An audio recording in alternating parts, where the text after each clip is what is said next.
All right, 1 2 1 2 in the place to be. What's up, y'all? How y'all feel out there? I am Frank Red. This is another edition of the In the Dungeon Show, number 43, as a matter of fact. And we are so happy to bring the show to you, and looking forward to an outstanding show tonight.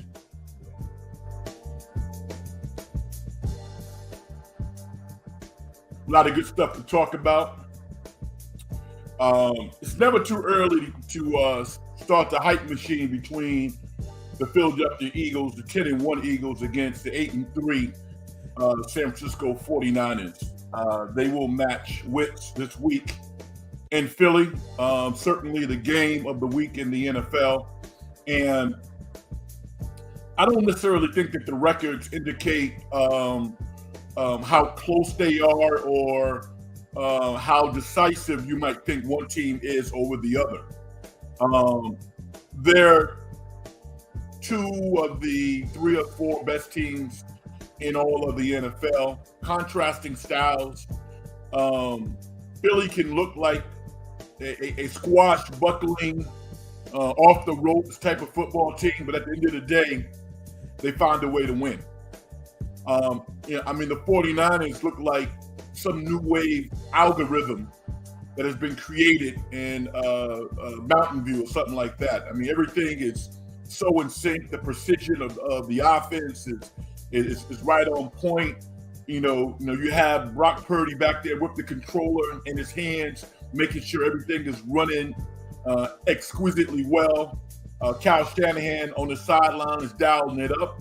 And then you got a defense that really resembles many of the great 49er defenses of the past.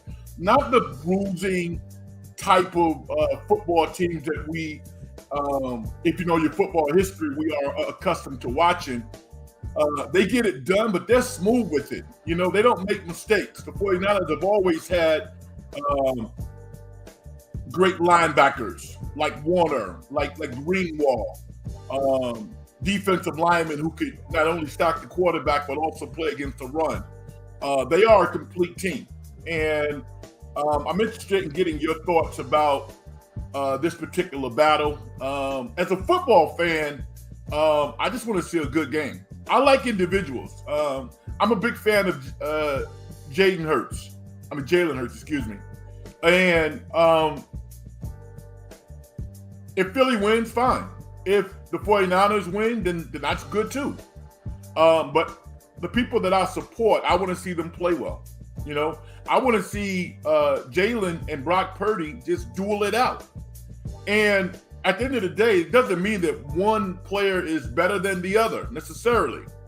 Maybe it will ultimately, but we don't know. That's what we want to watch. I like Dak Prescott. All the hate that Dak Prescott has received, I mean, I understand, but I heard Dak Prescott's college coach, Dan Mullen, talk about him on television. He's an analyst for ESPN. Dak Prescott was like a 3-star recruit coming out of high school. A good player. People wanted him, but certainly not like a Peyton Manning 5-star type guy.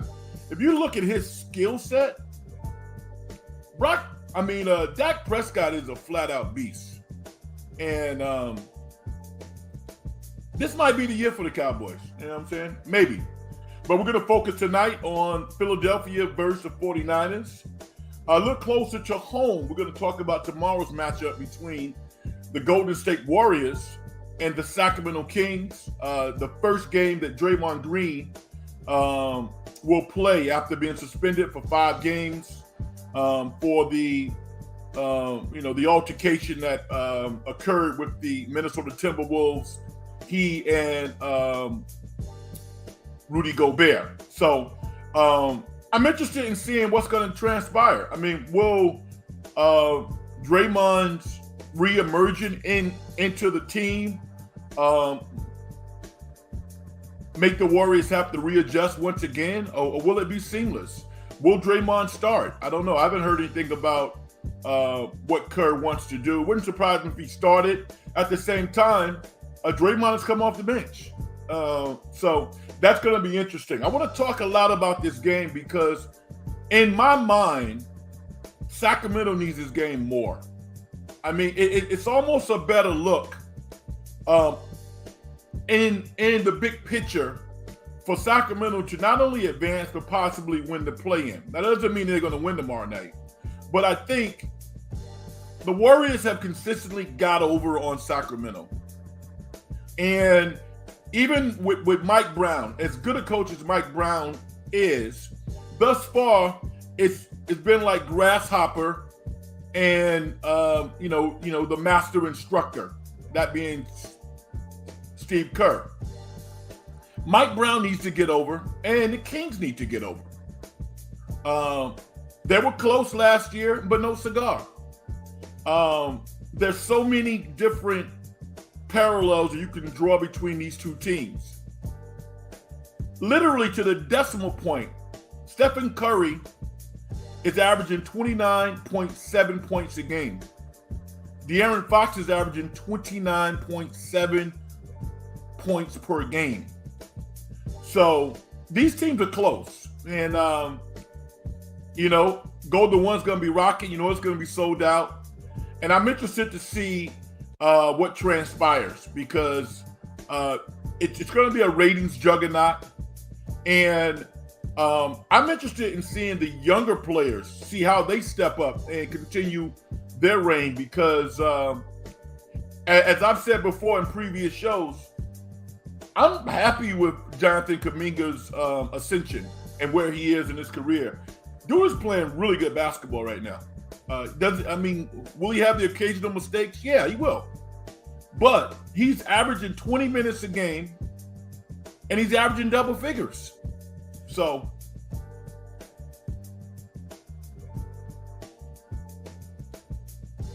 Vicky says the 49ers can't make any mistakes at all. Well, Philly usually makes mistakes. So, time will tell. We don't know what factor, Vicky, the weather's going to play in the outcome. Both teams have good running games. That's the thing. CMC is, one of the favorites right now to win the MVP.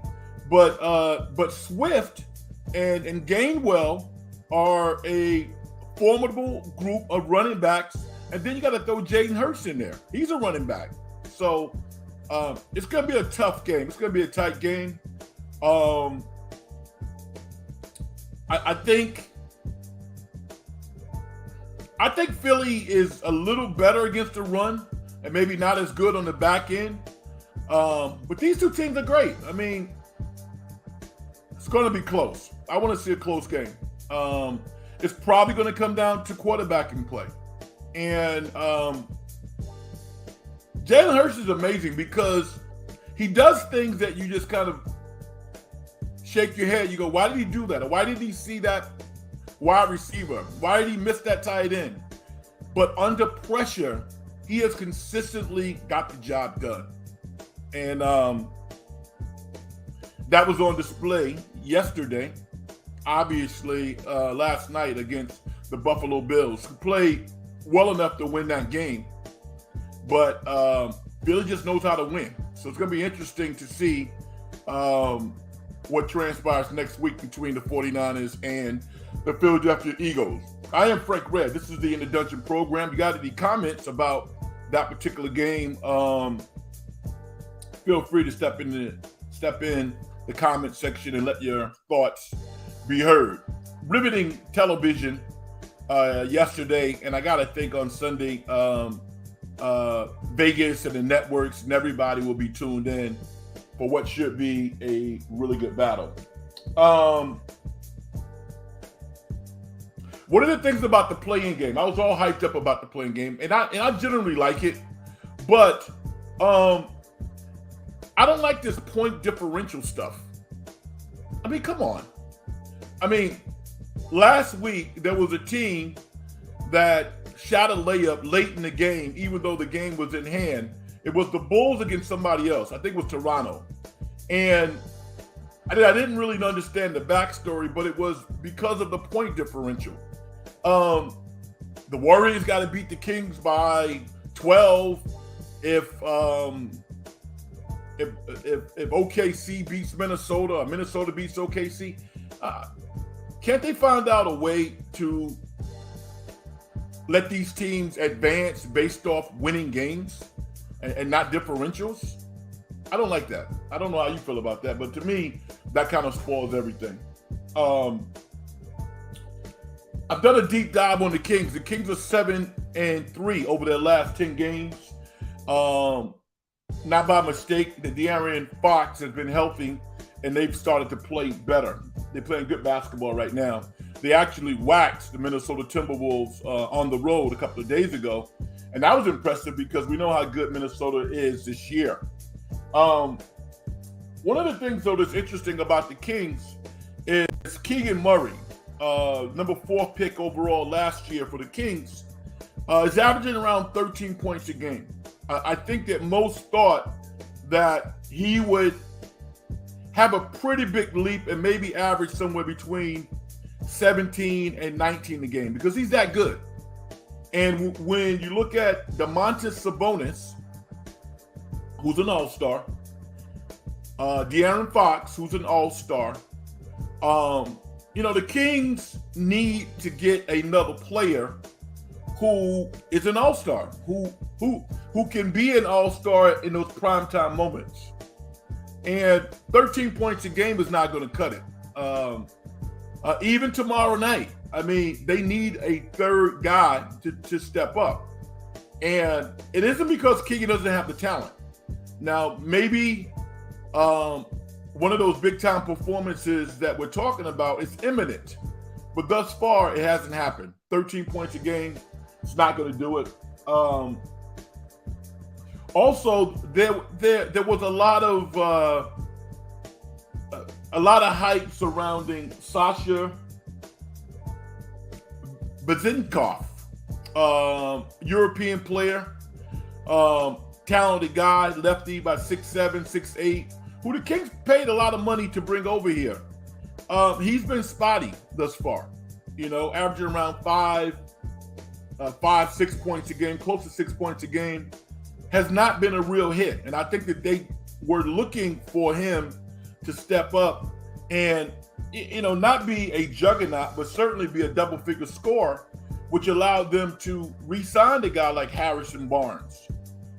So the Kings will be limited this year if that third guy does not emerge. Because De'Aaron Fox is arguably, a top 15 player right now? Some might say he's a top 10 player. Definitely an all-star. The more I watch Domantas Sabonis, the more I like him. The more I'm able to appreciate what he does. Does he have some rough edges? Absolutely. But I don't think anybody wants to guard the guy, So the Kings are a good team. I think they need another player to step up, particularly tomorrow night. The Warriors have the experience. Stephen Curry. Clay is starting to raise his averages a little bit. He's up around 15 points a game. Stephen is, as I said, averaging 30. So, he's going to do what he's going to do. And then you have the Warriors bench. The Warriors bench is third in the NBA in scoring. And that's phenomenal. You look at what Brandon Podzinski is doing. He's playing good basketball. Chris Paul has been rock solid when you look at his play throughout the entire season. And, the two young boys that I think Warrior fans had some questions about whether or not they actually were going to turn out.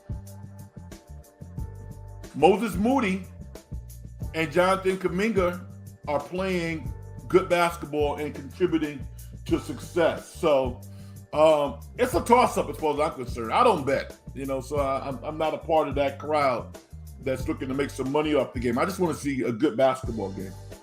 The Kings are 9-6. 7-3 over their last 10. And the Warriors have won a couple of games in a row, and they get their heart and soul back in Draymond Green. It'll be interesting to see how Draymond plays this out, because he's obviously had some issues with the Kings, various players on that team. The referees will probably be heightened. You'll probably have some big name referees repping that game tomorrow night. So it's going to be interesting. You have any thoughts about the Kings and the Warriors tomorrow night to see who advances to the NBA play-in tournament? Please let me know. All right. Heisman watch. I'm not going to spend a whole lot of time on that, but I will say that I think Bo Nix is going to win. I think when you look at from the start of the season to where we are right now, I think he's played the best. Now, that could change on Friday night when they take on Washington. Because if he has a bad game, then that kind of throws the whole thing up in the air. Jaden Daniels has the stats. He's lost 3 games, but many Heisman Trophy winners in the past have lost 3 games. Jalen Milroe, to me, deserves a trip to New York. I put that kid on a plane to New York. After being benched in game 2, nobody has played better than Jalen Milroe. And I loved the season that Alabama has had this year. Alabama's my favorite team to watch. I love watching Alabama play because of Nick Saban. Nick Saban is unflappable, and as a result, his players kind of perform under pressure, and they expect to win, because he expects to win. Definitely the best coach in college football.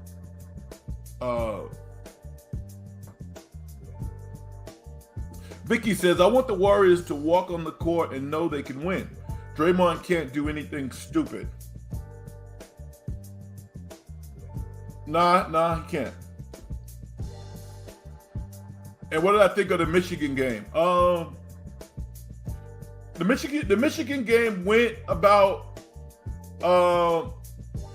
it went the way that I thought it would go. Because both teams are really, really good. But the difference is, and people who know football, who watch football closely, can tell this. Urban Meyer alluded to this. At the zenith of college football, it's about the line of scrimmage. It's not about the flashy flea flickers, who has the fastest players. No, it's about the line of scrimmage. And when Urban Meyer was coaching Ohio State, they were up on Michigan because they focused on the offensive and defensive lines. It took Harbaugh some years to get over. Some might say it took Urban Meyer getting out of there for Harbaugh to get the advantage. But Harbaugh has built this team to have the best defensive and offensive line in college football. And as a result, they can inflict their will on the opposition. I think that's the difference. And I think it's the temperament of the coach, which is why when you look at a day's record as a head coach, I mean, it's brilliant. When he's lost to Michigan for 3 straight years. I don't think he survives another year unless he beats Michigan next year. The Ohio State athletic director has already said that he's going to retire, which I think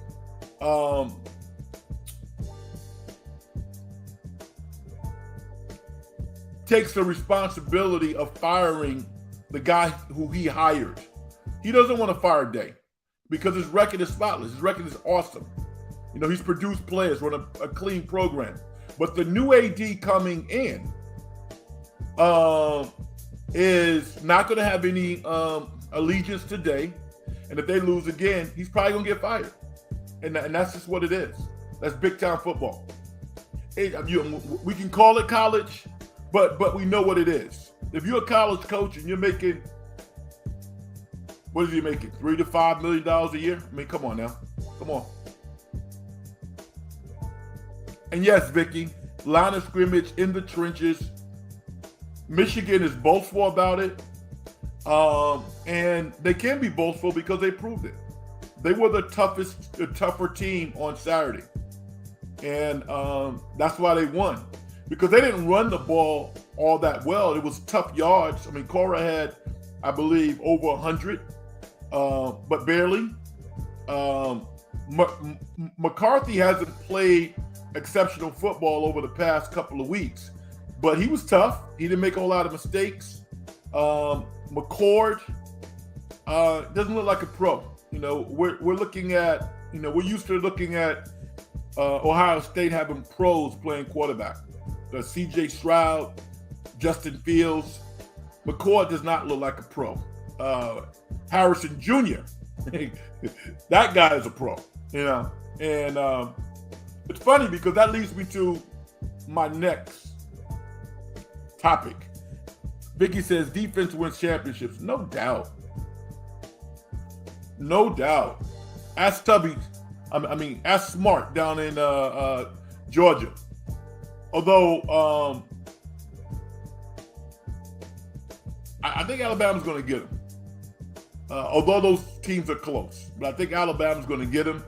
And I think because Milrose is a more athletic quarterback who can throw.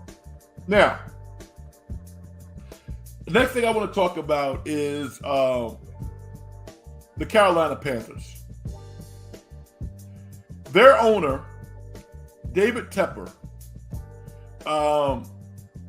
billionaire many times over, financial wizard, Wall Street king.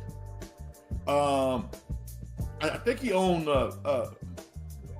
Fanatic, you know, the sports apparel company. I mean, he owns a lot of companies, billionaire. And he wanted to get into the NFL. Aussie Rules, what's up? So he probably overpaid for the Carolina Panthers. This is a guy who's used to winning a lot, all right? Albeit in a different community. Now, I invest a little bit, and you know, I wake up in the morning to CNBC, all right? And I became very familiar with David Tepper during the pandemic. He would come on CNBC quite a bit. And he would position himself to be very humble and very self-deprecating. That's how he would present himself. And I would think to myself, these guys are sharks. These women are sharks. Anybody who's made that kind of money will cut your tongue out and feed it to your dog. You know, you don't become a billionaire by mistake. All right? Now, when you've had that kind of success in your field of endeavor, it's logical to think that you're the magic man. You could just, you know, use your instincts that you use in business and apply them to sports if you're an owner. It doesn't work that way. Doesn't work that way. The reason why we love sports is because sports is about people working together for a common goal. That's what sports is about. Now, is it more sophisticated than that? Yes, it is. I played college football for a year. I played college basketball for 4 years. And guess what? Being on a basketball team and being on a football team, I love both experiences, but they're totally different. We had a guy on our team named Steve Samuels at Fordham, right? And Steve Samuels was about 6'7", lean, maybe 190, 95 pounds. And dude could score. He could go on one and put 35 on your head. If he scored 35 over 30, that's good a defensive team as we were going to win. My point is, Football's not like that. You need a collective of players all playing well, playing together to get anything done. It's not by mistake that Carolina is 1-10. Have you seen that offensive line? They traded Christian McCaffrey to the 49ers last year, their best player. Why? Because they didn't want to pay him. And he would get and he got injured a lot. But in terms of talent, he was the best player that they had.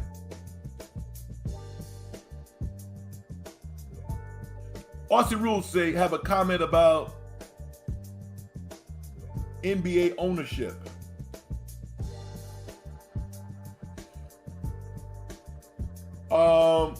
What is the question? You want me to comment on that, or do you have a question?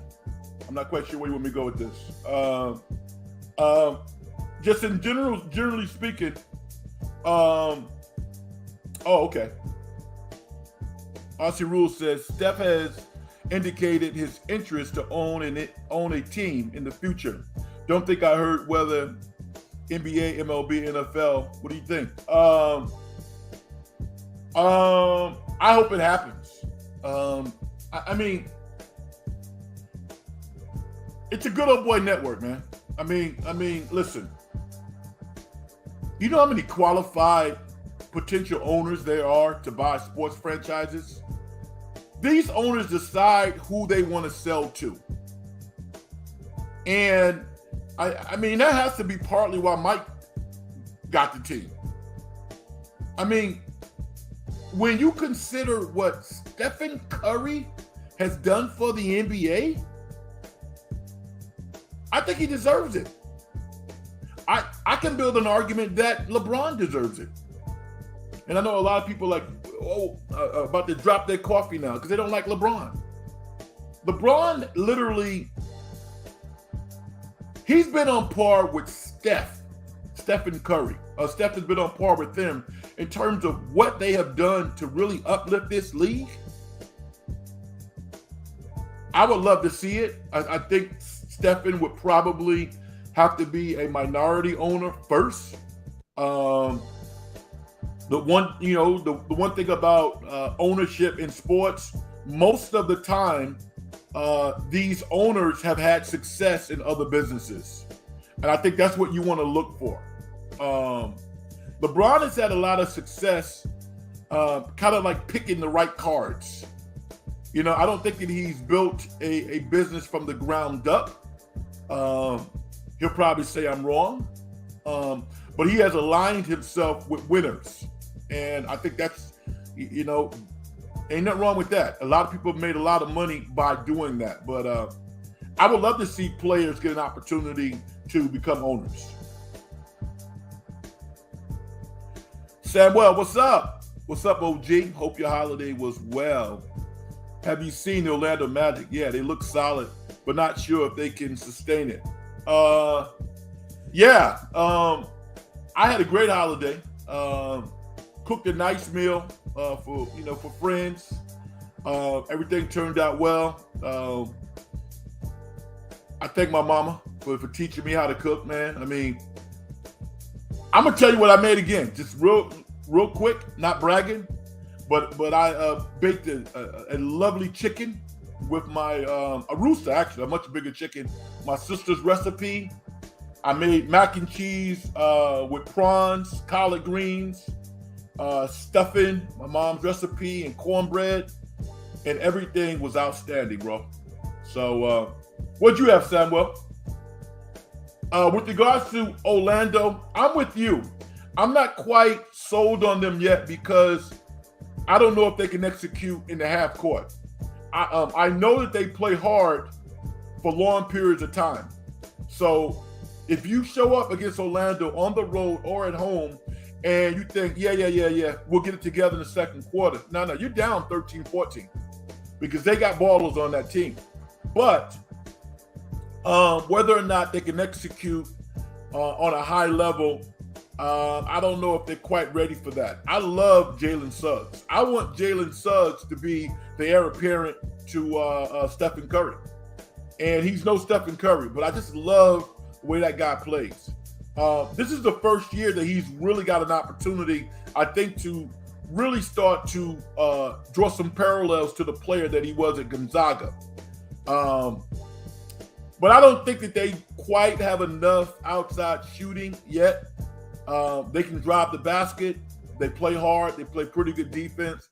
But their shooting is questionable, especially because Jonathan Isaacs really hasn't, coming off an injury, stepped up the way that I thought that he would. But I give all the credit to the coach. I mean, he's been outstanding to get these guys playing high-level basketball. Austin Rule says the NBA, Seattle and Las Vegas are next expansion cities. Can you see Steph bidding for one of these teams? Can you see LeBron on it? Nah, see, here's the okie doke, dude. And this is what the owners do. If you're a player, you can't be an owner. So they literally would have to get out of the game. LeBron would have to retire. Stephen would have to retire. They're not retiring. So, I mean, call me a cynic, but that's kind of that good old boy network that they got going, and maybe it's a good old girl network. Maybe it's a transgender person who'll be the next owner.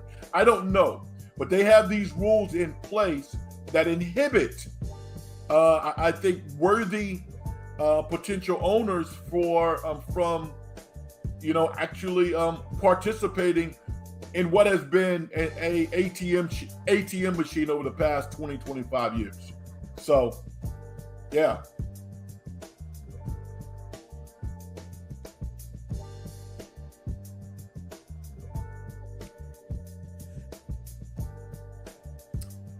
Yeah, sure, will be an ownership group. But yeah, but Steph can't even be a part of an ownership group unless he retires.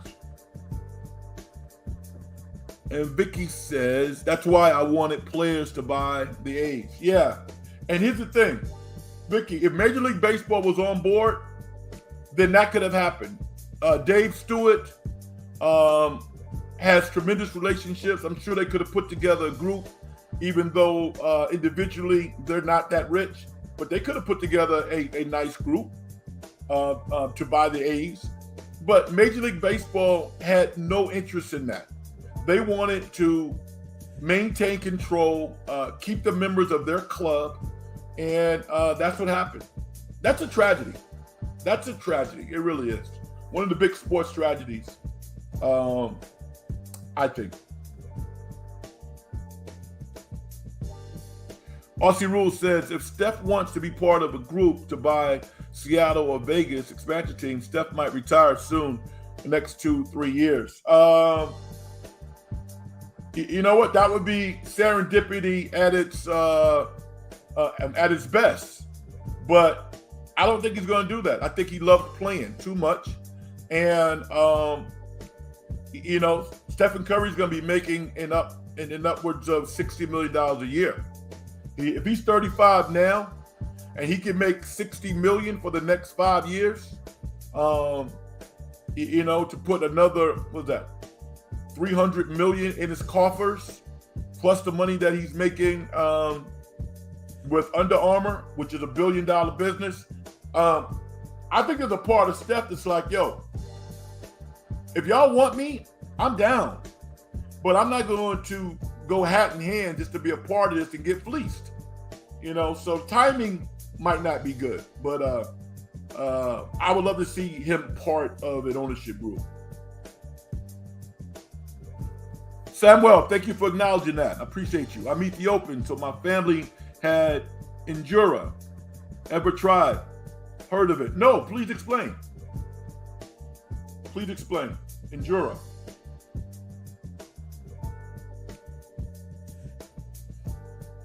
Austin Rule says that Vicky Boone, Steph and Lacob would have been great to buy the A's. Immediately brings goodwill to the, oh my God. Awesome. You would think Stephen Curry was raised in the East Bay. And as much as he and his wife do for Oakland and the East Bay, I'm proud to be a fan of theirs. Because they have wrapped their arm around the East Bay and specifically Oakland when everybody else is running away. And, the amount of meals that they paid for and gave during the pandemic, the amount of books that they give out for young people to learn how to read and those who enjoy reading. And the thing about it doesn't really matter what ethnicity they are. I mean, they just love kids. They just want to help children. I love that. Love it. Yeah. I wonder if Michael Jordan's tenure as an owner of the Charlotte Hornets will have any effect on future players who ultimately want to become NBA owners. I would say no, but it's something to think about because his tenure outside of taking advantage of the evaluations hasn't been great. And, people laugh. I don't think it's funny. I just think that this is what I think. I think this is what David Tepper is learning. Just showing up or having private conversations is not necessarily going to impact or build an organization. Joe Lacob built a successful organization with the Warriors. He did. And he's not an NBA coach, but his ability to hold everybody accountable, I think, mattered greatly. And I don't think he hired Mark Jackson. I think he rubber stamped it. I think Bob Myers hired Mark Jackson. Mark Jackson was the right coach for the Warriors because Mark quietly embodies all of those successful characteristics that Joe Lacob has, and maybe some that people don't like. But the core characteristics of building teams, Mark Jackson has, and I think he proved that. So, Aussie Rules says Adam Silver and Milfred, very different commissioners. Yeah, very much so. But I think the NBA has very different owners also. Major League Baseball has, quote, old school owners, and that kind of has a negative connotation to it, and I wish it didn't, but it does for a good reason. Adam Silver is smooth in this respect. He's not an old guy, all right? So he grew up with a lot of the contemporaries who have been great NBA players and now just starting to get their feet wet outside of the playing field. I mean, he went to Duke, okay? So Adam Silver knows that he works for the owners, and his actions will let you know that. But there's no doubt that he has compassion and he has understanding, and his idea of problem solving is to work with players and not necessarily be like a David Stern where there's this confrontational type of relationship, which is what the NBA players and David Stern had for a long period of time. Very successful, but it was confrontational often. Vicky says, yes, that would have been great, but I think Joe has ownership in the Dodgers. Really? Okay, I didn't know that. If he does, he would have relinquished that pretty quickly. I mean, before Joe Lacob bought the Golden State Warriors, he was a minority owner with the Boston Celtics. So, Aussie Rules says, after Seattle and Las Vegas expansion, there might not be a further NBA expansion for years. That's why I kind of think Steph might retire sooner to be on Seattle or Las Vegas team. I don't think so. But I think if they put, and I'm not going to use that analogy, I think if somebody of influence had a conversation with Steph and said, listen, this is the deal. If you retire within the next year or two, a little birdie told me that you could be a part of the ownership group of X, then he might. But I mean, you have all types of antitrust laws, I believe. If that stuff ever got out, it could be real ugly. So I don't think they want to go down that road. But I think just the natural progression, and maybe because of attrition, if Stephen Curry wants to be a part of your ownership group, I think smart people will find a way to make that happen. Now, being a minority, being a majority owner, I don't see that happening for a while. I don't see that happening. You talk about big money. The Las Vegas franchise and Seattle, both of those franchises, you're talking, I mean, a couple of years ago, I think you could have made the argument that Vegas would go for $3 billion and maybe Seattle would go for $5 billion. I think the Las Vegas franchise now is going to go for $5 billion, and I think Seattle is going to go for $6 billion for expansion teams. But but the money's there, and I think the value is there as well. Maybe Steph would want Kerr and Myers in his group. You kidding me? What? Those guys would do it in a second. And this idea of Bob Myers running an organization without having some of the candy, I don't think it's going to happen. I think if Bob Myers decides to go and be a part of another NBA organization, I think ownership is definitely going to be in the conversation. That's just what I think.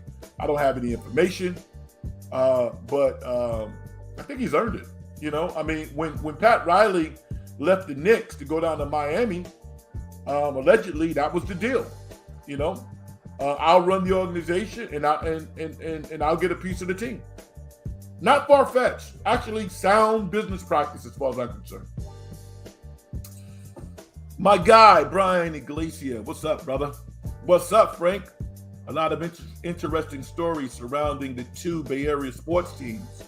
I would love to hear more about your thoughts on CP3 and Scott Foster feud.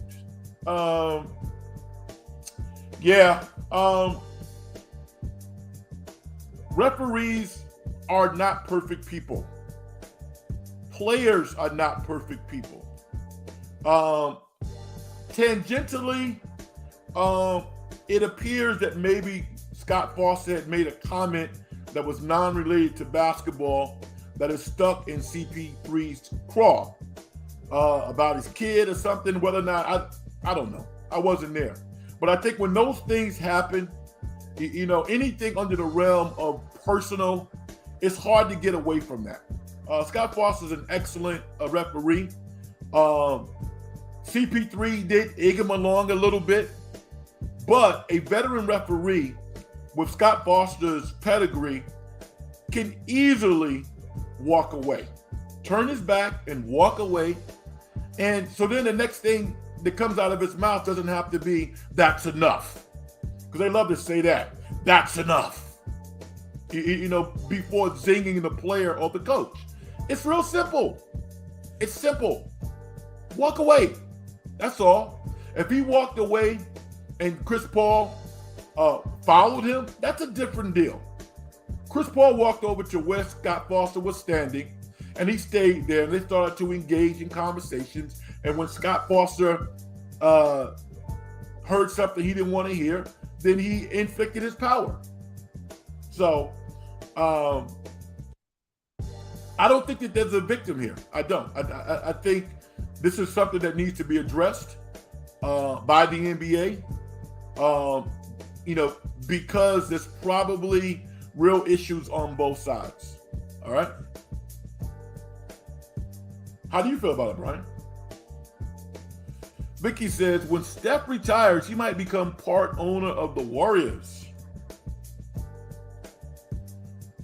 Yeah, He might. I don't know if hold for 1 second. This thing is my picture's kind of a little foggy. Hold on.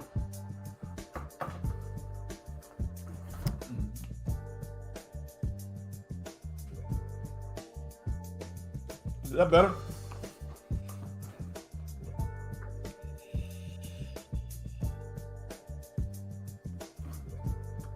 I don't know what's up with my picture. My picture's not as great right now. But anyway. Not quite sure what's going on with my picture. With regards to being a owner of the Warriors, I think Laker kind of runs kind of a, I think that's a family business, to be quite honest with you. Steph could possibly, get a little bit of that. Not quite sure to what extent. I mean, would they offer him 1%? I mean, the team is worth $7 billion. So I don't even know if Stephen can afford to be a part of the Warriors ownership group. I would love to see him be a NBA owner.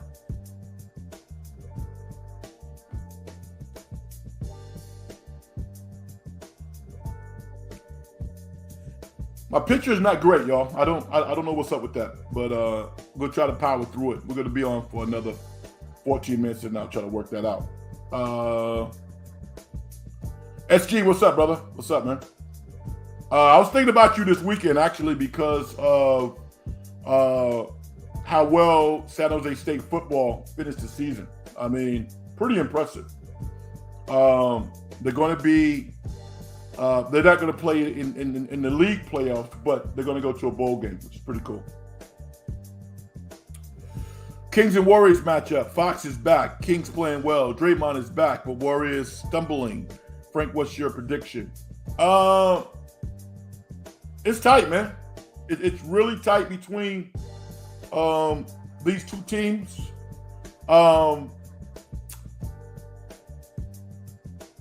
I mean, you would expect that the Kings will win because they're playing at home. But the Warriors have beat the Kings in Sacramento. I think Sacramento needs to win more than the Warriors do. I honestly do. Now, it doesn't mean that the Warriors won't win, but the Warriors have been getting over on Sacramento. And, I mean, the Warriors have been giving Sacramento noogies now for the past couple of years. Mike Brown has been preaching and selling a great game. He needs to have a signature win over Steve Kerr. And just the little nugget of advancing to the next level of the play-in tournament is something that I think that the Kings can hold their hat on. Can hang their hat on, excuse me. From the Warriors' perspective, they got 4 rings, all right? They expect to win. What I expect tomorrow is to see a great game. I'm a little concerned with Keegan Murray only averaging 13 points a game. I thought that he would be up around 17, 18 a game, and that would help the Kings ascend to another level. Yeah, Brian says I'm like San Francisco fog. Yeah, I don't know, man. I don't know what the hell's going on. It's actually a little better now. I don't know if my computer's hot. I have no idea. Work with me. Brian says, I look at it the same way with the Draymond incidents. There is reoccurring history on the court between these two. I don't see how the NBA can't be concerned with these two on the same court again. Yeah, I would agree with that. But I also think, what about protocol? Right? What about protocol? It's ego for you as a referee to have the option to walk away and then just stand there when you know you have a tenuous relationship with a certain player. Remember back in the day when Joey Crawford got suspended, when after a couple of words he just threw Tim Duncan out of the game? Remember that? David Stern didn't play that. Why? Because he thought it was personal. Whether or not this is personal, I don't know. But I think Scott Foster could have used better judgment in that scenario.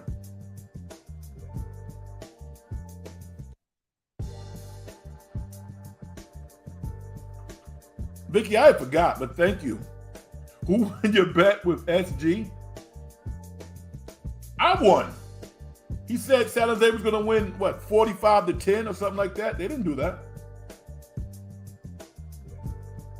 Yep, so I'll expect the most expensive dinner ever in the history of San Francisco, Northern California, LA, Napa, wherever. I'll wait.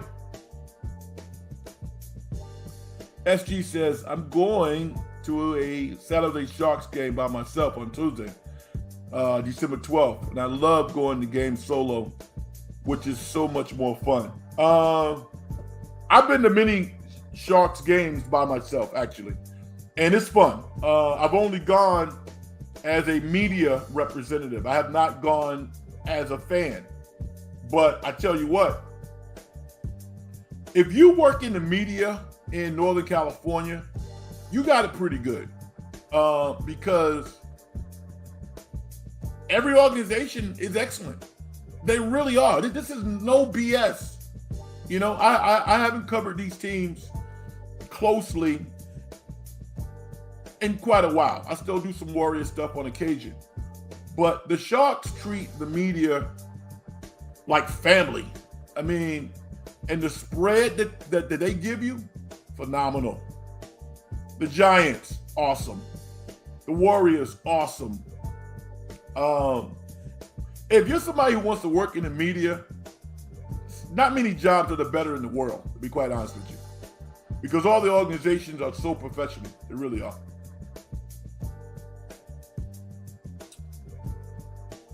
What's your take on Kuminga so far this year? RC, I said every show, I am very comfortable with where Jonathan Kuminga is his growth as an NBA player. The growth spurt that he has exhibited from last year to this year, I think is significant. He's averaging double figures in only 20 minutes a game. If he averaged 25 minutes a game, maybe he would average another turnover, but he would probably be around 13 points a game. The guy is playing good basketball. There's not many teams have a prototype of a Jonathan Kuminga, just a guy who can just get things done on the court. Very happy. And because he has took some time to kind of develop, he's not going to be, I don't think, one of these max guys. Nobody's going to pay him the max. He's going to get a nice contract, probably in excess of, $80 to $100 million. And I think it's well deserved. If not this year, the Warriors are probably not going to extend him this year because they don't have to. But I am not overjoyed, but I am pleased with Jonathan's ascension and his growth thus far. How do you feel about it, Aussie? As she said, I would be a great Saturday Sharks media personality. Why? Quantify that statement. I love that sports media personalities wear suits and ties. No, they don't. Not all the time. You're talking about like team broadcasters? Is that what you mean? Frank, you may be comfortable with where JK is at, but do you believe that the Warriors are satisfied with who he is? Who he is as a player? No. But neither am I. But I mean, he was teetering that, he's just a guy discussion. I don't know if anybody thought that he would be a bust and out of the league in a year or two. I don't think they're ready to go there. But let's be honest, going back to last year, there were people who thought, oh man, this dude was drafted in the lottery and he's playing like a guy was drafted 17th or 18th. No, he resembles a lottery pick now. He does. And it was far-fetched for me to view him as a potential starter as recently as last year on a winning team, not a losing team. But I see his growth. I think the best thing for him is to stay with the Warriors, continue to get smarter. Because what he really lacks is basketball IQ. You know, the difference between he and Josh Giddey is basketball IQ. And Giddey has a lot of skills. But Jonathan Kuminga has the look of a guy who can be an all-defensive player, man. And a guy who's probably never going to average 20 a game, but he can average 17, 18 a game and shoot high 40s and average 8 rebounds. I mean, I like what I see from him. I do. He's just immature and he lacks basketball IQ. I set Aussie up, I guess. Kuminga's physical talent is obvious, but I wish his IQ and maturity was more developed. Wish JK was stronger on old boards and defense. Yeah, we didn't set that up, but you and I see the game similarly, I guess, Aussie, because that's basically what I said. But he's a guy, man. I mean, how do you feel about it, Brian? I mean, I listen, the Warriors don't always get it right. They don't. And the good thing about Jonathan Kuminga is they have found a happy medium to be frustrated, to coach him up, and see that maturation occurring in real time and seeing it affect success. Because he's one of the top 7 or 8 players. You know, they don't have the record that they have without him. They don't.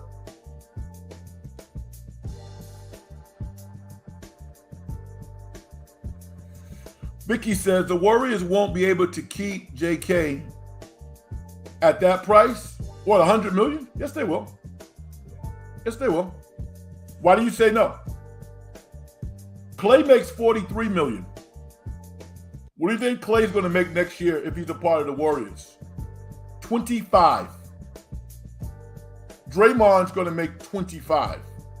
The salary cap is going to go up. They're going to find a way to make it work. Yeah, the cap's going to go up. I think Jonathan Kuminga is going to be a part of the Warriors. The Warriors can't afford to lose him. There was some scuttlebutt about the Warriors trading Kuminga during the draft, and I think that was real. But the players that I believe the Warriors were looking at are the Thompson twins. Either or maybe both. And both of those guys are going to be successful NBA players. But they're not 6'9". They're 6'7". And I was actually at one point okay with the Warriors trading him if they would have been in a position to draft one of those guys. But in retrospect, I'm glad they didn't do it. I like Jonathan Kuminga on the Warriors. Should Klay get less minutes? His minutes have dropped. Klay's only averaging around 26, 27. You can do the research and see if I'm wrong. But I think Klay's minutes are actually going down. I like him mid to high 20s, unless he's on one. And if he's on one, then we can move it up occasionally to 31, 32. But mid to high 20s is where I think he should be, because that means there's more minutes for Moses Moody and Brandon Podzinski. I'm kind of coming around on Brandon. I am. Because he's playing the style of basketball that I think he should be playing, which is, kind of a jack of all trades type of guy. Somebody can do everything. Maybe nothing great, but everything pretty good. Those are valuable minutes to eat up. And as his offensive game improves, then maybe he can get closer to a Dante DiVincenzo type of player. But right now he's making just smart basketball players. I mean, that was the type of player that I was. Last game he had 2 charges. How many NBA players rookies are taking 2 charges in a game? Not many. That requires high-level IQ and understanding of basketball. So I like what I see from Brandon. Brian says, I love J. Key's athleticism, but I think he has been a disappointment. Yeah, he can score, but there are so many other parts of the game that are important, like defense and passing, which he lacks in both. All right, so I think you're wrong. He's actually a good defensive player. He's actually a much improved passer. You know I'm not really a stat guy. I watch the games. Does he make the right pass all the time? No, he does not. Does he reach and make silly fouls? Yes, he does. But he is much improved as a defensive player. That's not even a question. And one of the things I would ask you, Brian, what is the comp? What is the barometer that you are judging him or critiquing him against? Maybe I can come over to your side if you have a comp or if you have something, because I'm a visual learner. Because I'm a visual learner, I like to see things. Who are the players? Who are the players that you are comparing him to? Doesn't have to be in the same draft. It needs to be close, but not the same draft. The obvious comparison is Josh Giddey. That's obvious. But here's the deal. OKC picked Josh Giddey before the Warriors could pick him. The Warriors wanted Josh Giddey. We know this. Come on. With Bogut in Australia, watching his kid every day on the phone with Bob Myers and Kerr and Lakeup, they wanted him. Maybe not right now, but they wanted him in the draft. And the Warriors did the next best thing. They drafted Jonathan Kuminga and go, we love Jonathan Kuminga. Oh, we would have taken him. We would have taken him 3. Yeah, okay. Yeah. I think they've done a pretty good job based on where he was. This guy didn't grow up playing youth basketball.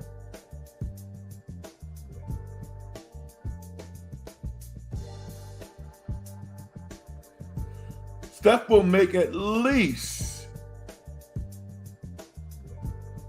I can't count that high, Vicky. What is that? 150 million? I don't know what that is. What is that?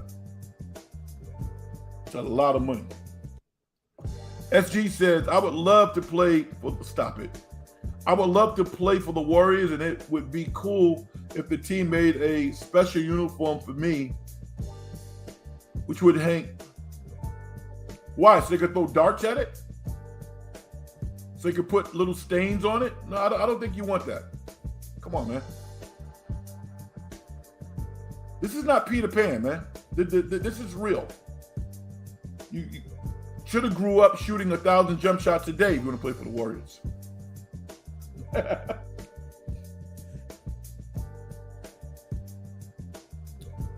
Oh, Vicky, next year's his last contract year? Really? Well, guess what they're going to do this year, Vicky? They're going to be knocking on this door talking about an extension for crazy money. Is Steph the highest paid player in the NBA already? I mean, he's going to be one of the top 3 highest paid players in the league. If I was playing for the Warriors, playing a Warriors game, stop it. I'm not even going to read that. It doesn't deserve to be read.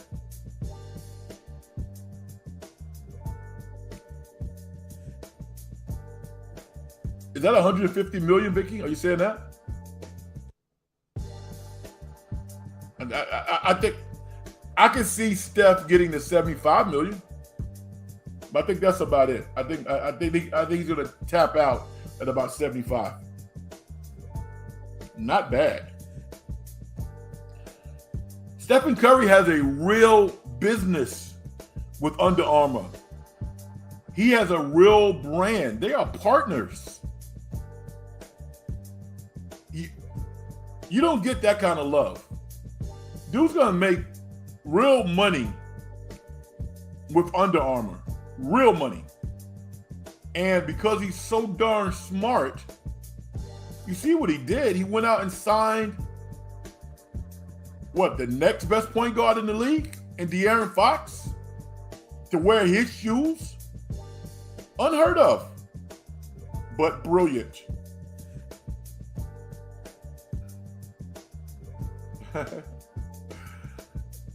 Biggie says, that's G. I would love to be a billionaire, but it isn't happening. Yeah. Would I like to be a billionaire? I don't know. I mean, I don't know how it feels. I guess if I was a billionaire, I could do more for other people. That'd be fun. You know, when I think of money, I just think of ways to help other people. You know, to feed other people. That'd be cool to do that. Look at my bank account and go, oh my God, look how much money I have. Nah. You probably feel the same way I do, Vicky. I kind of get that you're on that vibe, that I help the world vibe. Brian, I don't like to compare other players. JK is a solid on-ball defender. Yes, when motivated. But he gets lost off the ball. He's a ball stopper at times. He's too inconsistent for being... No, he's not. No, he's not. He was drafted what? Number 6 or 7? Year 3 on a championship team? No, he's not. He's right where he should be. This is not the Orlando Magic. This is the Golden State Warriors. Now, my question to you, Brian, is, and I mean, have you coached like Little League? I mean, that's all you need to do. You don't have to be like a college coach or anything, or high school. No. Have you coached? It's hard developing players. It's hard getting players to do what you ask them to do, even when it's in their best interest. It's hard. Now, patience is not one of Steve Kerr's greatest attributes. It's not. He's very impatient,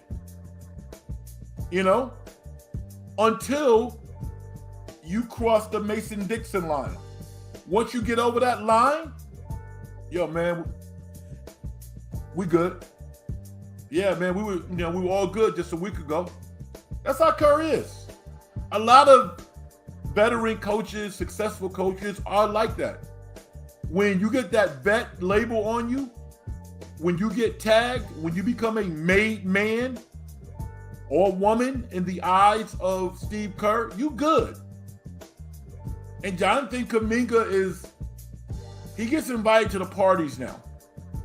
He's not quite in the club. He gets invited to a lot of the parties, a lot of the functions, kind of like Moses Moody.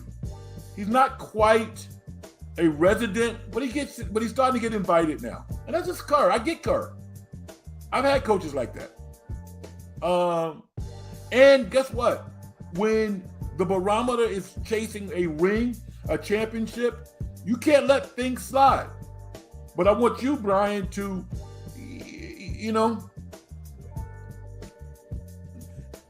don't change your philosophy, but have some empathy for Jonathan Kuminga. Have some compassion.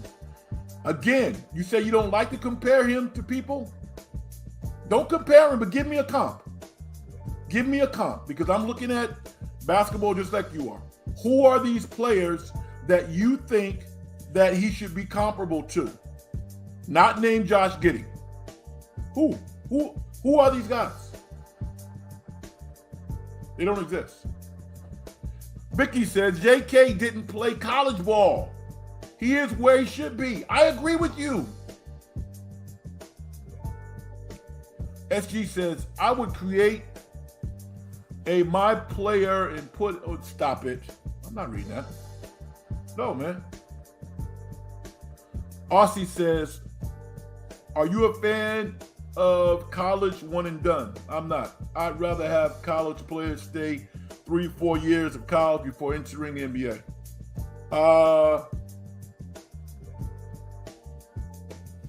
I'm not a fan of the college one and done, but I can tolerate it.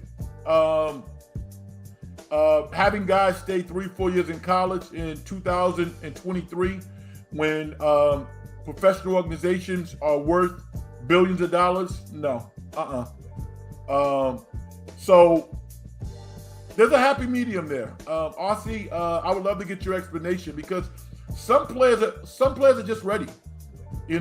I don't want guys coming out of high school. I don't want that. I don't, because there's so many other things that have nothing to do with basketball that could get these cats in trouble or disrupt their overall development. I really don't want that.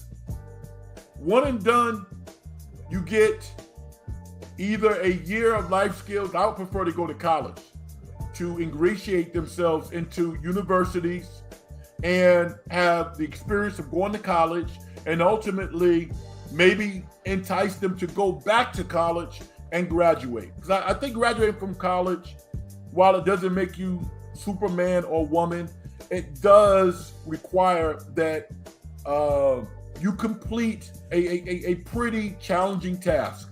And I think that's important especially for first generation college graduates. So staying 3-4 years in college, I'm okay as long as the bread is there. The NIL, if it works for you financially, Baycott at North Carolina, Bo Nix, I'm all for it. But the mandate that they got to stay 3-4 years in college to make college coaches who might not be able to coach rich or richer or to increase their power dynamic in that environment, no. Not for that. Okay, I guess I have a big expectations for JK being a number 7 overall pick. I see a lot of inconsistency in his game. He played well at times, but he hasn't grown enough in my mind to give him a bag.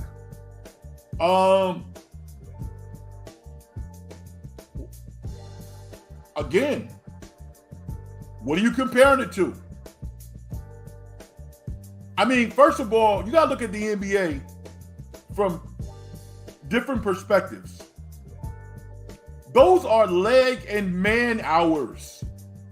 Somebody has to get on the court and play. Even the bad teams have to have people show up and put the uniform on and go out there and put their bodies through hell. Everybody, which is why they have a floor and which is why they have a salary cap. If you are a fan of the Charlotte, if you live in Charlotte and the Lakers are coming to town and LeBron James is the guy who you want to see, somebody got to play against LeBron. So you got to look at it from that perspective, Brian. If you do that, I think that you'll start to go, oh, okay. He's not a max player, but he deserves to get paid. If he's going to be the guy, who are you going to put over Jonathan Kuminga? You can't, you think an average rookie that comes into the NBA, drafted 7th any given year, is going to be a better player than Jonathan Kuminga right now? No, it's not going to happen. It's hard to play in this league. It is very hard. Jonathan Kuminga is right where he should be. And if you don't want to extend him this year, I'm okay with that. But don't you think he's going to be a better player next year? He's going to be even better next year.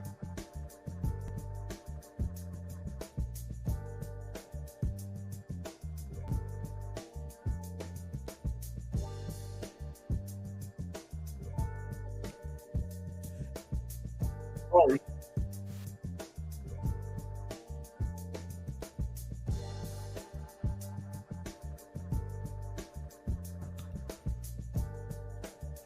SG says, how many points do you think Steph will score tomorrow's Kings?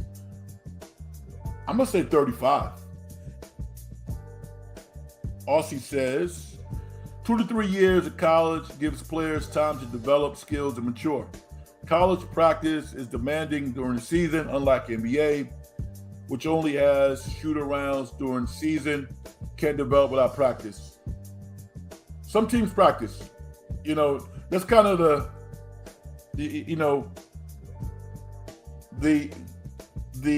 folklore that NBA teams don't practice. Maybe the vets don't practice. The young guys practice a lot. They're in the gym. So don't believe that. The best environment, I believe, is in college. I think that you're right. But 2 to 3 years, first of all, I would assume, Aussie, that you've gone to college, right? Because you're speaking glowingly about going to college. It's not easy. They're not giving college degrees away. Passing grades in college level courses. It's hard. I mean, theory of coaching tennis. No, those classes don't exist in major universities. Theory of how to carve a chicken. No, those classes don't exist at Villanova. Hey, serious students need to be in college. And I think everybody who enters into college has the ability to be a serious and successful student. But if you have an opportunity after 1 year, to take what you've learned and make millions of dollars, I'm not mad at that. Tennis players do it all day, every day. A guy I really want JK to turn into is Aaron Gordon. Yes, people talk about Jokic when the Nuggets won their championship playing elite defense and knowing his role. AG is the ideal person, in my opinion, for JK. Yes. And guess what? When did Aaron become Aaron? Because I've known Aaron since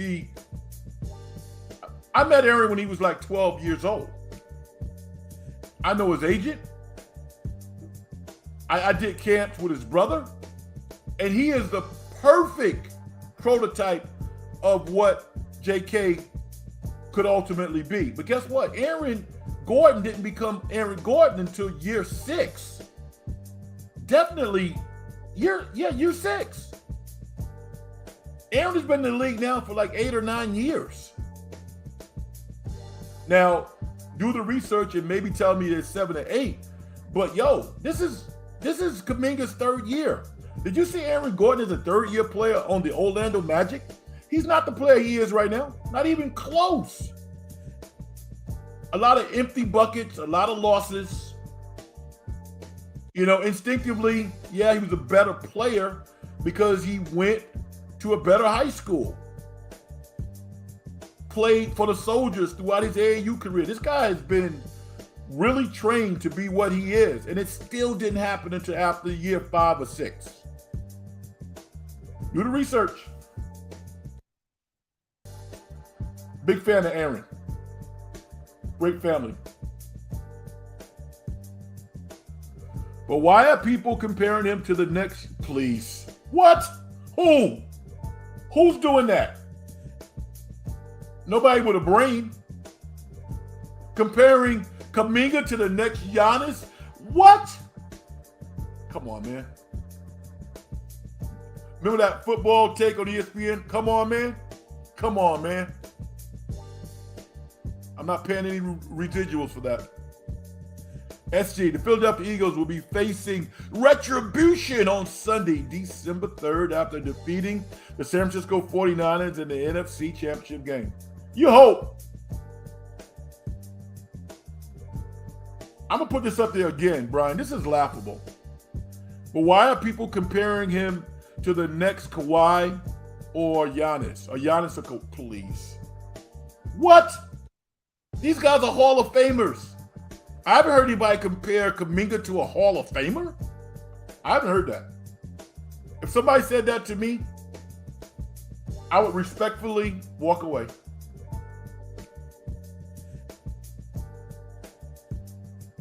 Oh, so Vicky, you think Steph's going to score 40?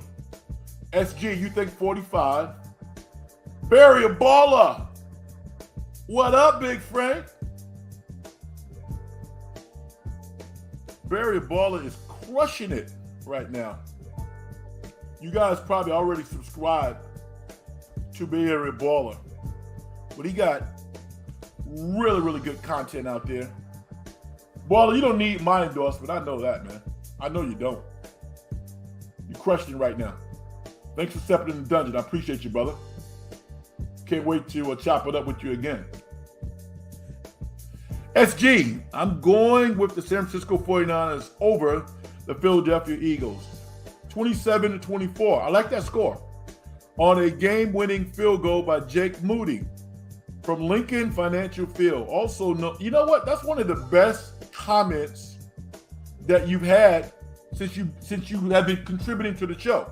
The only thing that I would ask is just kind of give us some details, quantify it a little bit.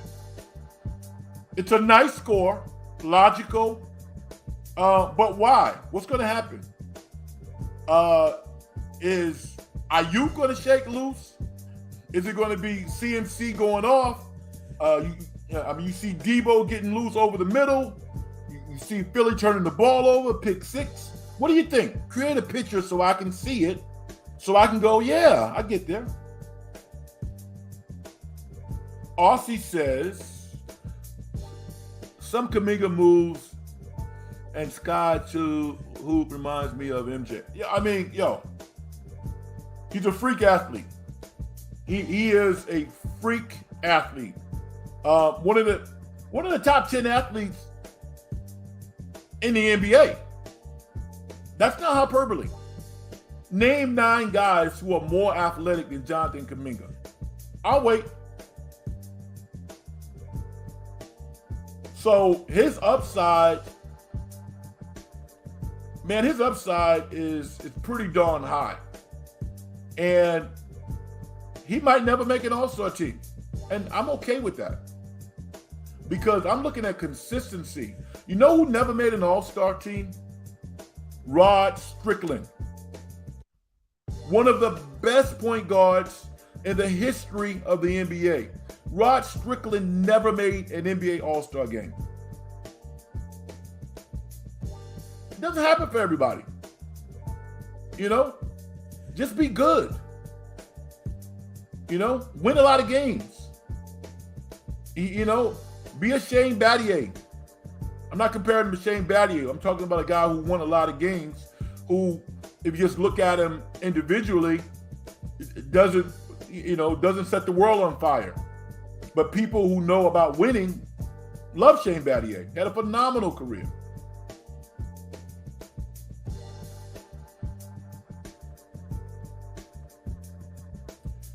The lovely Vicky says, I hope JK will clean the glass on both ends. Yes, I agree with you.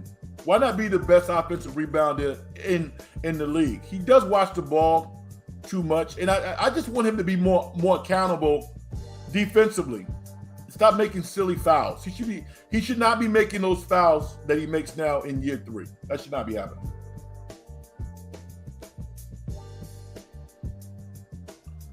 No, I didn't say you did. I'm not comparing him to anyone. But people on social media have talked of JK. Like, do you trust people on social media? Come on. Because they got a computer and pretty good Wi-Fi, their opinions matter? Please. That's ridiculous.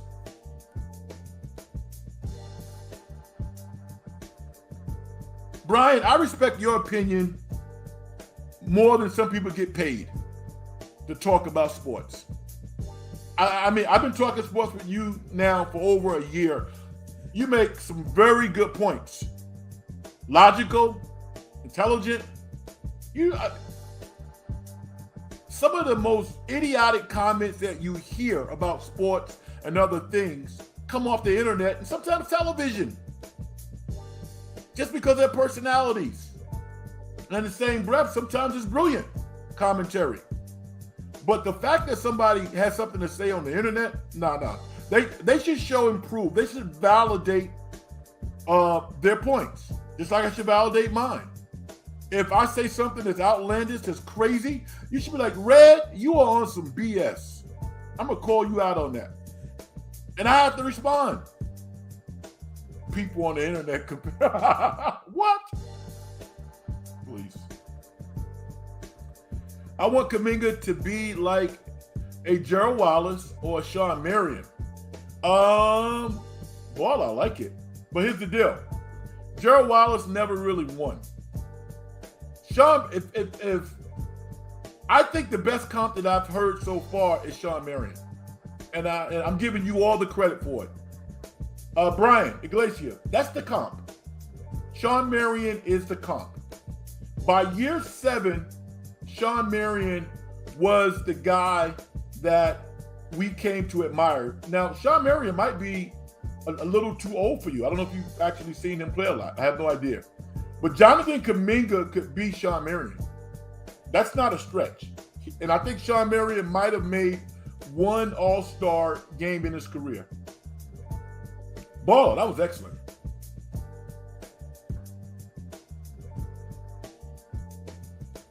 But Kuminga is no MJ, of course. No, he's not. I played against MJ. He's no MJ.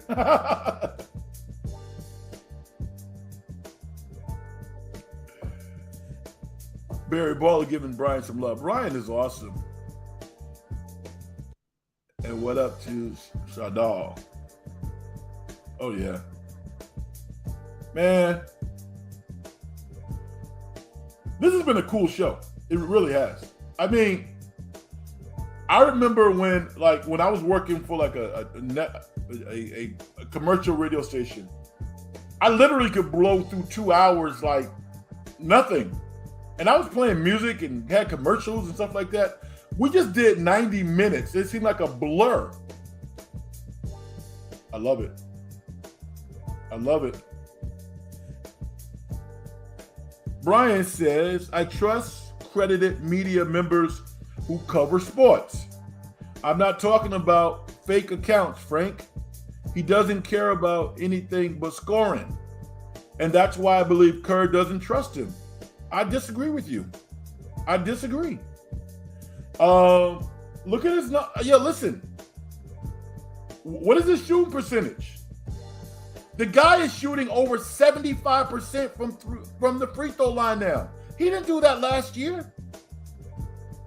Like I'm not a stat guy, but I watch the games. He can make an open 3-point shot now. Low key, Kuminga was one of the people who turned the game on Friday against San Antonio. He had a nice long-range corner, mid-range 3. I think you're shortchanging him.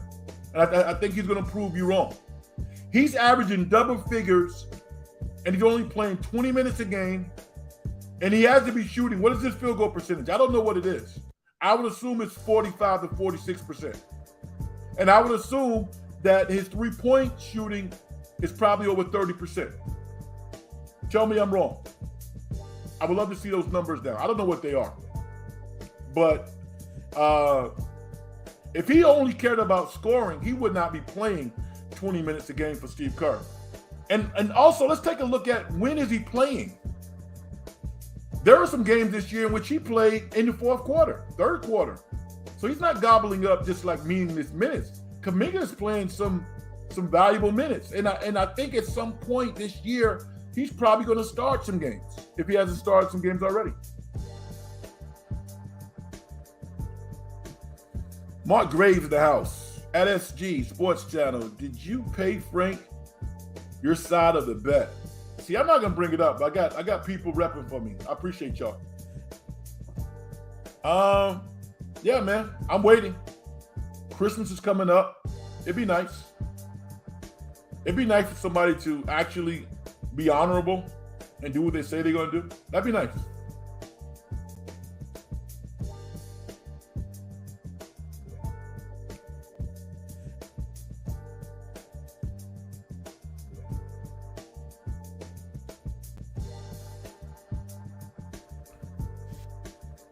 thing is so sensitive, man.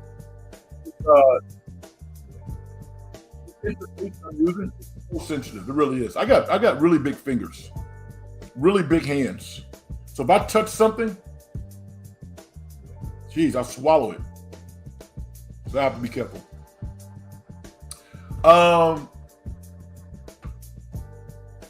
Maybe I'll do a quick hit tomorrow after the Warriors game. I hadn't planned on doing it, but if we get what we want, which is a great game, I'm sure that many of us might want to comment about the game tomorrow. So maybe I'll do something really, really quick. But I tell you, get Brian here before I do my thing. Brian says, Baller is my guy. I think if you ask JK if he would be happy being Shawn Marion in his 7th, he would laugh in our faces. JK wants to be Kawhi. That's what I'm hearing, please. He's not going to be Kawhi. He's not. And he doesn't know more about basketball than I do. He doesn't. And at some point, players get reality checks. You know? Shawn Marion is an NBA champion. A starter on a championship team. Dallas Mavericks. Kuminga has a ring. Kuminga would be lucky to have the same career that Shawn Marion has. He'd be lucky. Shawn Marion is a borderline Hall of Famer.